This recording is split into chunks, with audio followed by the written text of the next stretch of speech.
Hello, my name is Mary Ames Mitchell, and welcome to my vlog. So today I would like to voice my opinion of the new movie that just came out on Hulu called Nomadland, and the book that inspired it by the same name that Jessica Bruder wrote. So coincidentally, the book came out in September 2017, which was right when I was setting out by myself to tour the country and see national parks in my Class B camper van. So I only just read the book last week, and the movie was launched on Friday, and I just saw it last night. So all these ideas are whirring in my head, and I thought I'd share them with you.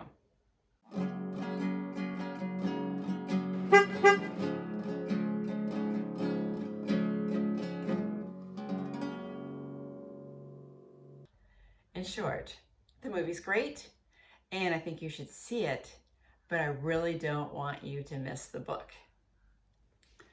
The movie is cinematically beautiful. I loved revisiting the Badlands, Wall Drug Store, the Oregon coast, the New Mexico desert, and Frances McDormand, who plays Fern in the movie, does a wonderful job at giving dignity to the nomad and the nomad life. But the movie barely scratches the surface of the problems that nomads face, whereas Jessica Bruder in her book deals with them and explains everything extremely effectively. Her message is something that I think every American should hear.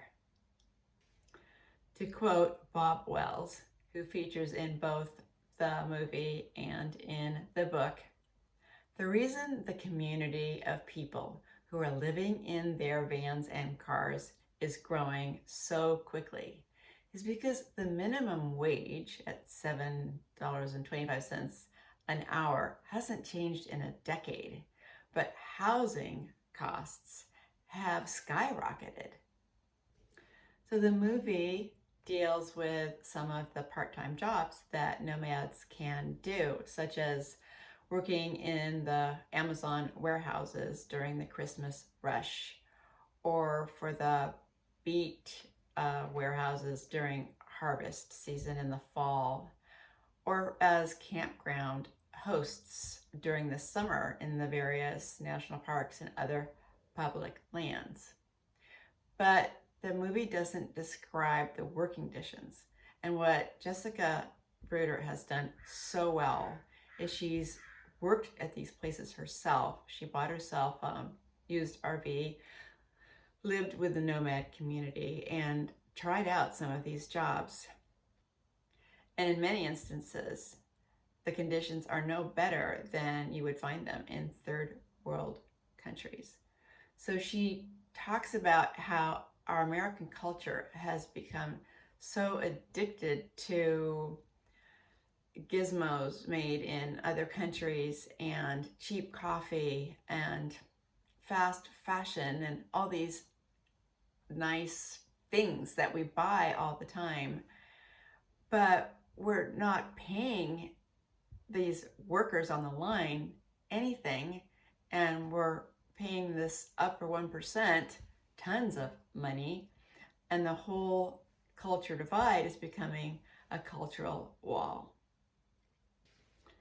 So I've been watching Bob Wells's YouTube videos since 2017 when I started touring the country in my van. It's pretty hard to not run across his videos if you're searching anything having to do with van life or traveling.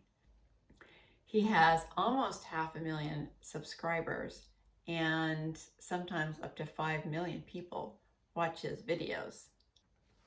My dad spent his last years as a homeless person, and it really interested me how he was helping people find ways to live in a van, developing a community for them, encouraging the community to help itself, You see YouTube videos about cooking in small places, and there are these van builds in the middle of the desert helping people build their vans so they can live in them. So I asked if I could participate, and in January of 2019, I participated by sitting on a panel about nomad jobs, and I described how you can write your own memoir and publish it on Amazon, make a little money. So I spent a week there. It was in Parker and in Quartzsite. The camp that I camped with was in Quartzsite, and the actual conference, I guess you could call it, with the classes was in Parker, about 30 minutes away. And I camped with these wonderful women. One of them is the one who does the cooking videos. And they were actually featured on a PBS special about older people living as nomads. And that's a great video to see, the PBS special. I'm not a destitute person. And thanks to my mom, my tiny 800 square foot house has no mortgage. But I am concerned about saving money. My income is below the poverty level line, and I really wanted to know how to help people find this resource. So Bob Wells has put together a nonprofit called Homes on Wheels Alliance. And the movie talked a little bit about Bob Wells, but it really didn't mention his nonprofit. And it is a huge resource for people who want to not spend money on a mortgage and still lead a fun and dignified life. So I suggest you go take a look. So bottom line, read the book. It's just a fabulous description of what is going on, and Jessica Bruder did just a fabulous job. Okay, that's all. All right. See you next time. Thanks for watching. So tell me what you think. Have you seen the movie? Did you read the book? I'd love to hear your comments. Just write them in the comments section. Bye.